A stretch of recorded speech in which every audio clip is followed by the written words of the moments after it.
Boa noite.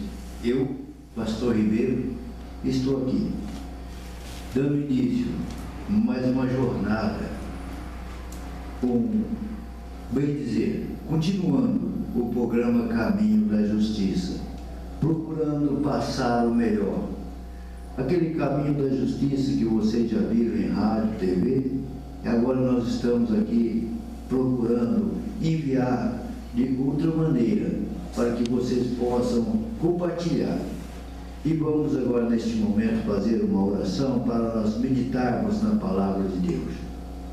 Pai, em nome de Jesus, eu te louvo, Senhor, e te dou graças, te exalto, te glorifico e agradeço a Ti, Senhor, pela oportunidade de estar aqui neste momento, iniciando, Senhor, mais uma jornada, preparando, Senhor, mais uma caminhada com a Tua Palavra, Pai. Eu peço a Ti, Senhor, que abra, Senhor, a janela dos céus e derrama, Senhor, bênção, Senhor, sobre a minha vida e sobre a vida de todos que me ouvem e me acompanham, Pai. Paz, Senhor, povos abençoados, povos prósperos, povos, Senhor, guardados e protegidos debaixo de Tuas mãos santas e poderosas, Pai.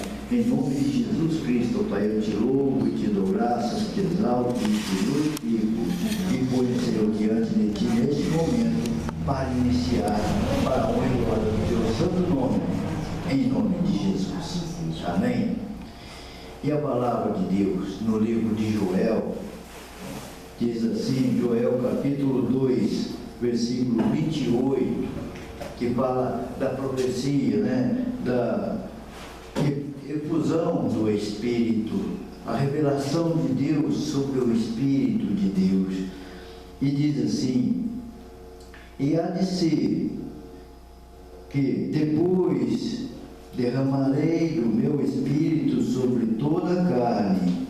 Vossos filhos, vossas filhas profetizarão, vossos velhos terão sonhos, vossos jovens terão visões.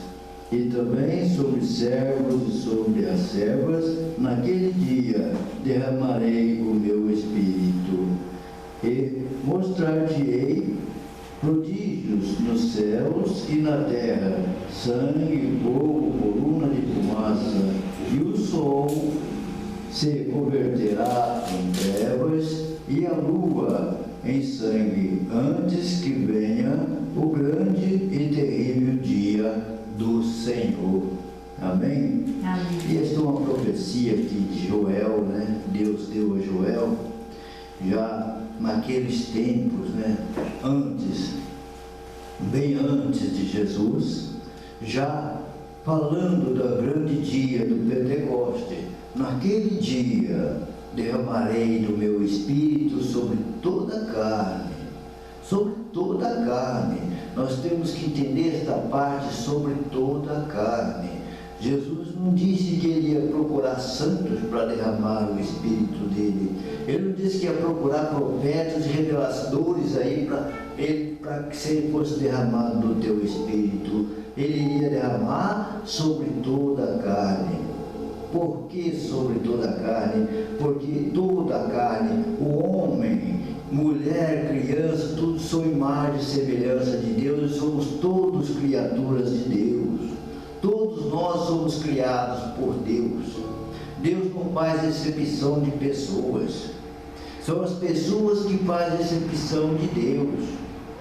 Deus ama a todos. Não são todos que amam a Deus. Deus quer salvar a todos, mas não são todos que querem ser salvos. Por isso que Deus enviou essa revelação. Por que Deus falou que naquele dia? Porque no Velho Testamento, lá no passado, o Espírito de Deus não estava sobre a carne. O Espírito de Deus falava com o profeta, e o profeta passava para o povo.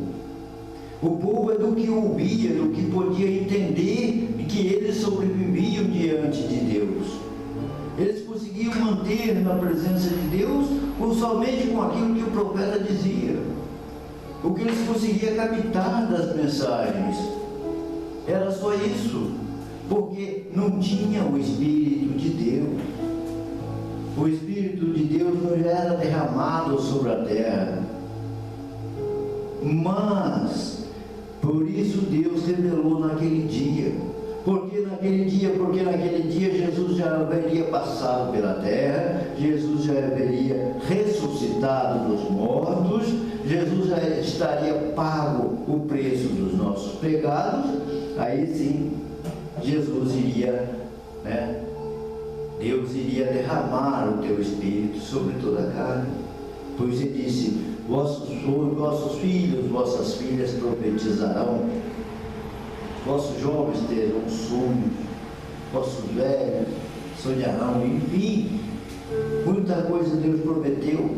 Mas quando Deus diz assim: vossos filhos, vossas filhas profetizarão, profetizar, que Deus quis dizer esta aqui é a profecia. A palavra de Deus é a profecia. Nós estamos lendo a palavra e passando a palavra, nós estamos profetizando. A palavra de Deus é profecia. E todos que leem a palavra de Deus e pregam a palavra de Deus estão profetizando. Vossos filhos e vossas filhas profetizarão. Isso que Deus quis dizer: levantarei pregadores no meio da tua família, da tua geração. Levantarei homens e mulheres para pregar e anunciar o Evangelho. Isso é profetizar, evangelizar, pregar, anunciar. Estou evangelizando, estou profetizando. Porque esta profecia é justa e fiel. Esta é a profecia que ninguém pode negar, ninguém pode rejeitar. Porque o Senhor nos deu, e Ele é Deus sobre todas as coisas. Ele poderia nos dar milhões de livros maiores do que esse aqui para nós estudarmos, mas Ele reduziu tudo numa só Bíblia, num pequeno livro como este. E mesmo assim é difícil para que nós entendamos e lemos. É difícil para ler ela toda e entender toda e pregar ela toda. Passar todas estas profecias para frente. Como é difícil para um só fazer tudo, por isso todos podem profetizar, por isso todos podem revelar o que está na palavra de Deus. Isso se chama profecia, se chama revelação, se chama tudo que você pode imaginar, porque é a palavra de Deus. Por isso que Joel deixou escrito.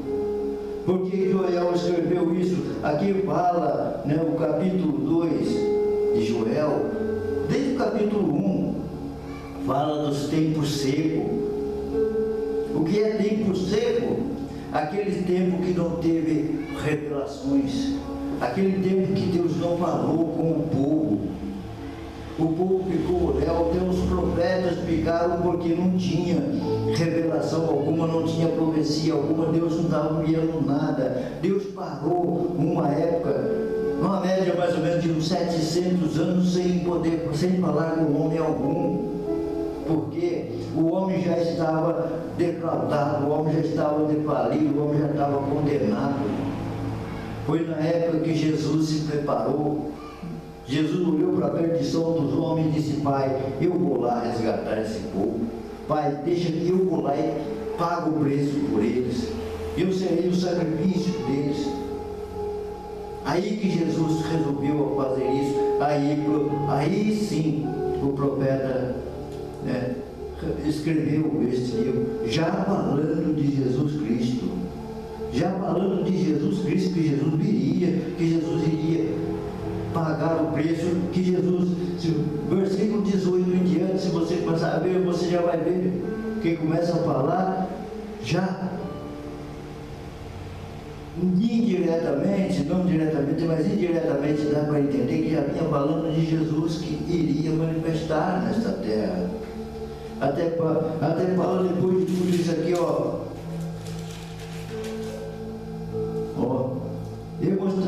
versículo 30 diz: eu mostrarei prodígio nos céus e na terra, sangue, fogo, coluna de fumaça, o sol se converterá em trevas e a lua em sangue, antes que venha o grande e terrível dia do Senhor.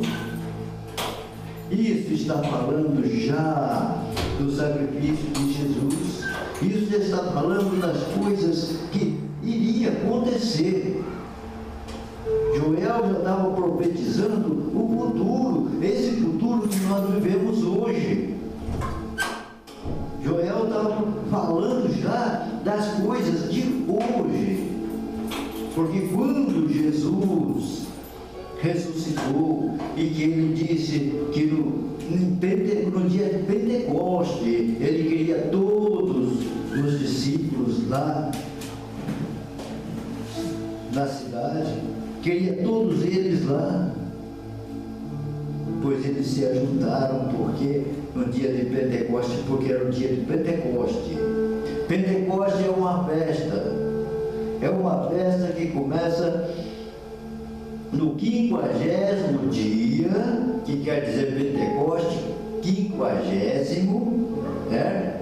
Pentecoste quer dizer 50º, no 50º dia após o segundo dia da Páscoa.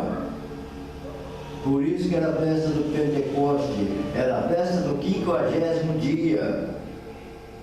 Por que 50º dia? Porque a festa de Israel tinha 60 dias, a festa depois das colheitas. Tinha a primeira festa, 7 dias, depois começava a Páscoa, né? Aí começava a primeira festa, era 7 dias, depois a Páscoa também era 7 dias, mas a partir do segundo dia da Páscoa, 50 dias, 50º dia, Pentecoste, seria o dia da festa do Pentecoste. Era mais 7 dias de festa do Pentecoste. Mas o dia do Pentecoste, o primeiro dia do Pentecoste, é que ia acontecer o derramamento do Espírito sobre toda a carne. Pentecoste não quer dizer, todo Pentecoste, meu irmão, quando Jesus, Deus derramou o Espírito sobre toda a carne naquele dia, e você pode ver que conforme a palavra em Atos dos Apóstolos, os apóstolos que estavam dentro da casa, desceu como línguas de fogo sobre eles, e todos falavam em línguas. Todos falavam em línguas estranhas, mas como o Espírito estava sobre toda a carne, aquele povo de todos os países, de tipo de línguas que tinham andando por lá de fora nas festas, eles entendiam o que eles falavam, e cada um na sua própria língua. Por que eles entendiam? Porque o Espírito de Deus estava sobre eles. O Espírito de Deus entrou no interior dos apóstolos, entrou dentro deles, assim como entra na sua vida, porque você serve a Deus. Mas entrou na vida dos apóstolos e estava sobre o povo lá de fora, sobre os não crentes, sobre aqueles que não queriam nada com Deus, mas estava sobre eles, porque eles entendiam o que eles falavam em línguas estranhas. Isso quer dizer Espírito de Deus. Isso quer dizer mover de Deus sobre toda a carne.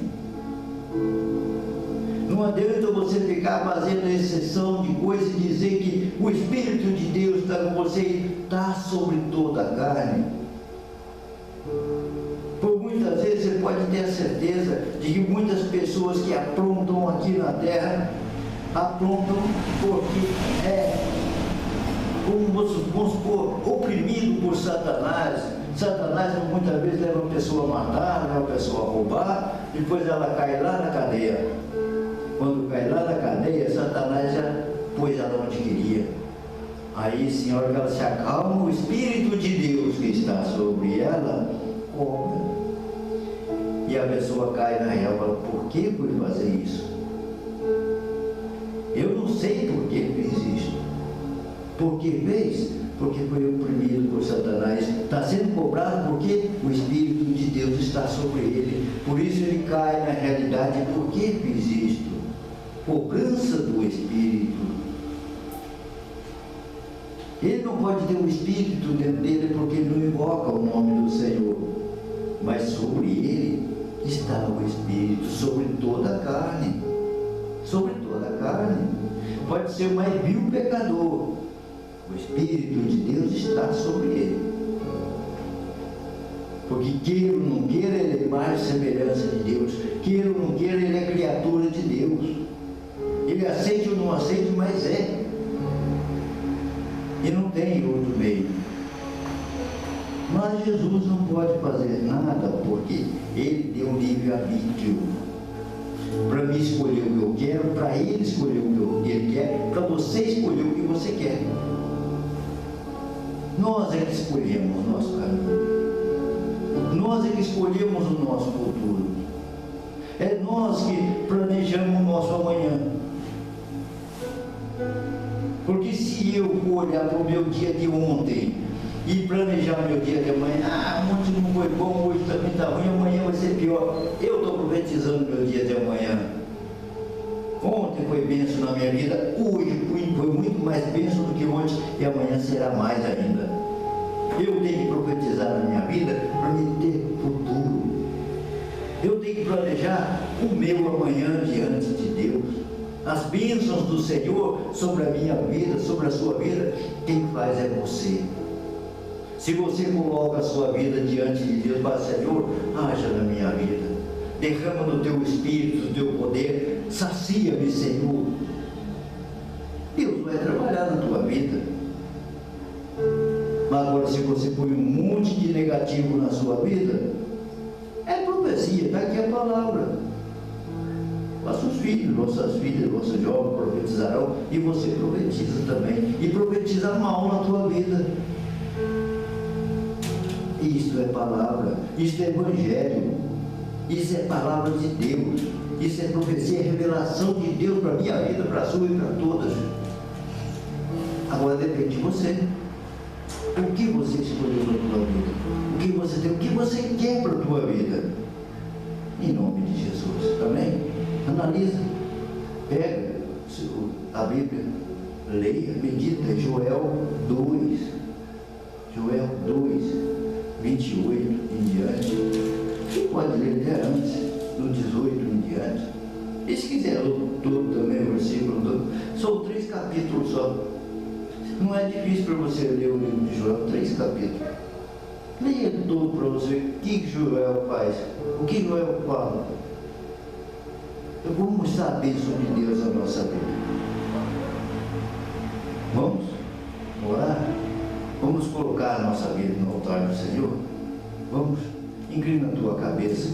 Pai, em nome de Jesus, eu te louvo, Senhor, e te dou graças, te exalto e te glorifico. E agradeço a Ti, Senhor, por esta vida que está me acompanhando. Pai, move, Senhor, o teu coração. Toca, Senhor, profundamente neste interior, ó Pai. Faz, Senhor, mover do teu Espírito, Pai.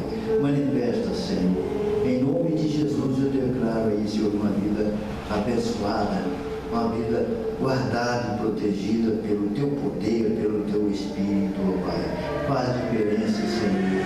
Faz realidades acontecer nesta vida. Em nome de Jesus, eu profetizo e declaro a bênção sobre todos que me acompanham para a honra e glória do teu santo nome.